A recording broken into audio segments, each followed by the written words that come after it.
Bonjour, je m'appelle Vincent Blin, je travaille chez Azergo depuis 9 ans maintenant et je suis responsable de la région Bretagne-Normandie. L'acoustique dans les espaces de travail, c'est simplement la gestion du bruit et de la qualité sonore dans les espaces de travail. C'est vrai qu'on parle beaucoup de confort postural ou visuel, mais l'acoustique est tout aussi important pour la qualité de vie au travail.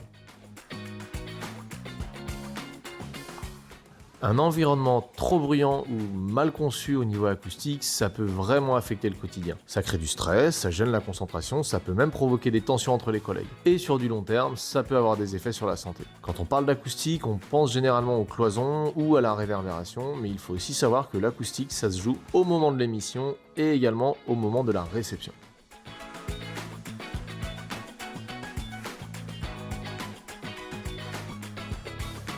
En effet, les entreprises savent bien que le bruit est un problème. Et il y a une étude du DARES commandée par le ministère du Travail en 2023 qui montre que le bruit dans les open space, c'est la principale préoccupation des salariés. Mais même lorsqu'on le reconnaît, il y a toujours des freins. Et le premier, ça va souvent être le manque de relais pour savoir comment aborder le problème. Ensuite, il y a la question du coût. Les études acoustiques et les aménagements peuvent représenter un réel investissement et parfois c'est difficile de franchir le pas sans être sûr du résultat. Et c'est là que notre accompagnement peut s'avérer utile parce que notre méthodologie permet de garantir le résultat concret et une amélioration réelle de la performance acoustique d'une pièce, conforme notamment aux préconisations de l'AFNOR, avant même d'investir dans les solutions.